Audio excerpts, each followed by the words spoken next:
Hi guys, good morning, নমস্কাৰ। মই ইলাবৰ হয় আপোনালোকৰ ওচৰত এটা ভিডিঅ' লৈ আহিলোঁ।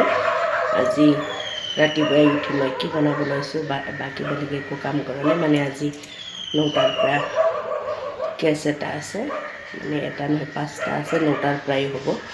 তাৰ কাৰণে মানে মই পটাপট উঠিলোঁ, ফ্ৰেছ হ'লোঁ। এতিয়া কি বনাই আছোঁ আপোনালোকক দেখাই আছোঁ। বহাই দিছোঁ গৰম পানী, খাম 1 গিলাচ, লগত গ্ৰীণ টিৰ কাৰণে 1 কাপ। এইফালে আৰু টাৱাখন বহাই দিছোঁ ৰুটি বনোৱাৰ কাৰণে। কাঁহী এখন লৈছোঁ, এইটো যোৱাকালিৰ আটা মাৰি থোৱা আছে। ইয়াৰে 3খন মই ৰুটি বনাই লৈ যাম, ভাত নবনাওঁ। আজি মৰ্ণিঙত এনেকাই লৈ যাম দুপৰীয়া খোৱাৰ কাৰণে। মানে ৰুটি লৈ যাম, মানে কাঁহটো ইমান ভাল পোৱা নাই মই। কাঁহী পূৰা এইগিলাক বিষ হৈ আছে। মানে টেবলেট এণ্টিবায়'টিক খাইছোঁ, অলপ ভাল পাইছোঁ, তথাপিও ৰাতি ইমান কাঁহি আছোঁ। মানে এই বস্তুটো বিষায় কাঁহিলে।